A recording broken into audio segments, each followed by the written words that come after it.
Hey guys, today I'm going to be exploring the question, is quarantine the best time to be sober curious? Now, this video is going to end up being a little bit of pros and cons on sober curiosity during quarantine, but I think it is good for anyone who has been questioning, exploring the sober curious world and their life and relationship with alcohol. And now that we're kind of on lockdown and in quarantine and it's kind of starting to lift, but want to talk to you all about if now is a good time.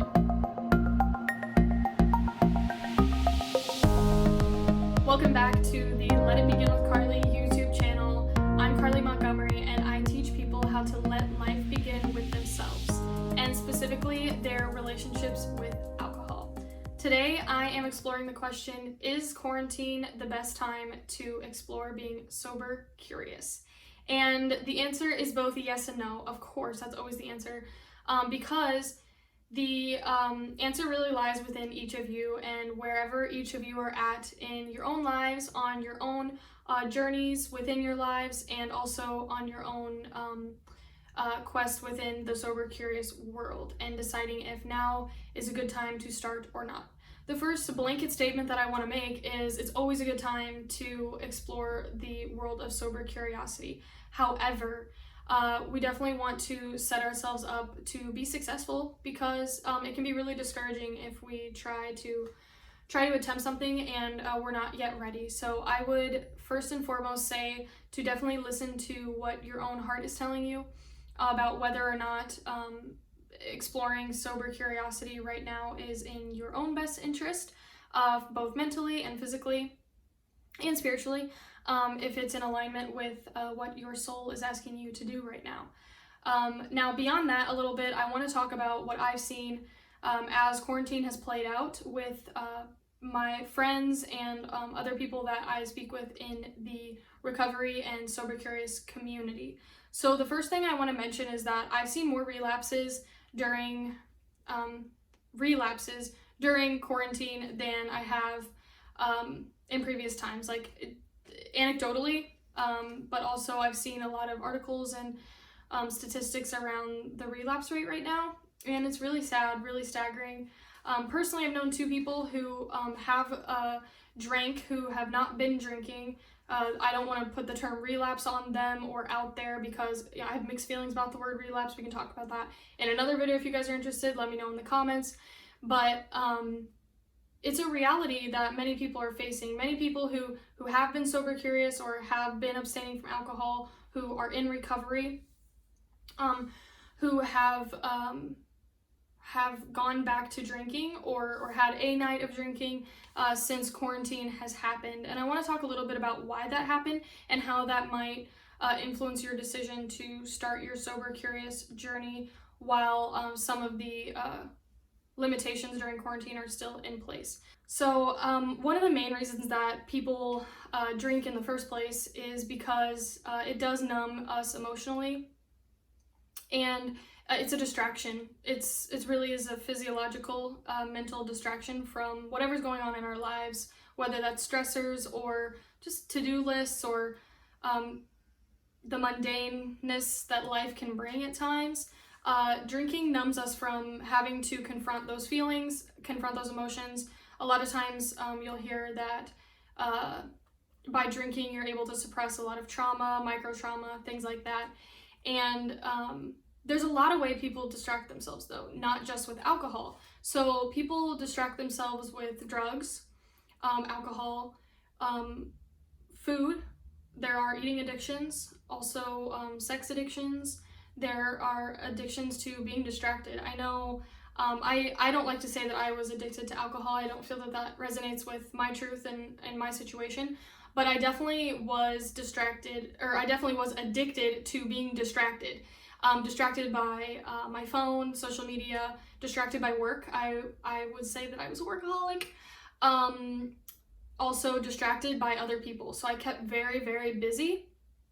And by being busy, we actually make it so that we never really have alone time with ourselves to ask what's really going on deep down inside, what emotions are lying just below the surface that we don't allow to come up because we keep ourselves so stimulated by the outside world. And so when you're put into a situation like quarantine, you do spend a lot of alone time, and those emotions that were sitting just under the surface are able to come up because we aren't in a constant cycle of distraction. We're not in our normal routines where we're constantly able to push those emotions and feelings down, and instead those emotions and feelings come up and we have to face them. And so what I've seen for some people who are in the recovery community is that those emotions, just because you stop drinking alcohol doesn't mean that you are able to process and fully let go all of those emotions. And new emotions come all the time, and those can be stuffed down as well. And so drinking is a coping mechanism. And when we're in a new situation like quarantine, going back to alcohol is a comfortable coping mechanism.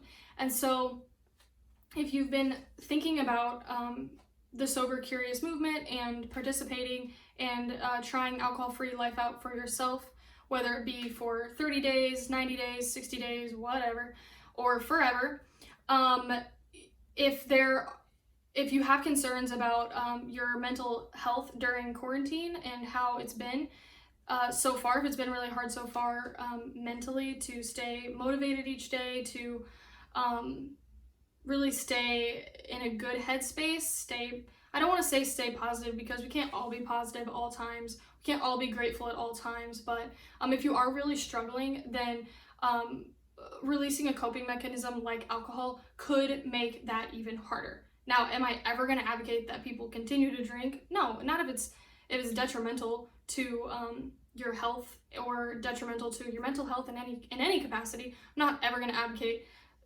you should really keep drinking. No, I'm not going to advocate that. But I am going to say that maybe for you right now, it's not the best time. And that's okay. That's totally okay. You get to make that decision. For me, I've been drinking for 10 years. If I drank another month or 2 months, I don't think that would have caused a huge derailment of my progress. However, it is important that if it's on our heart, that we start when it does feel right. And the main reason I even bring this piece of information forward is because it is important that early on we have some victories and successes, and we set ourselves up for success. And so if you don't feel like you can be at all successful or feel good about yourself, there's no reason in starting to participate in something that you have already decided or know you're going to fail at, and then create more shame and negative feelings and emotions towards yourself. I don't think that that's a good situation for anyone. However, and I really wish I would have spent more time on this.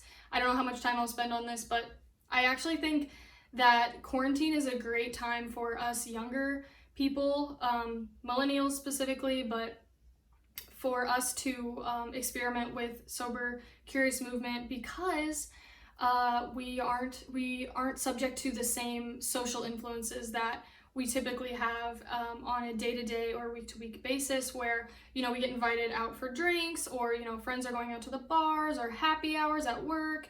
And because there's all these different events in our lives that tend to center around drinking, family events, and this is really an opportunity that we get to say no, because we're not going to go and we're not going to participate in those events because we can't.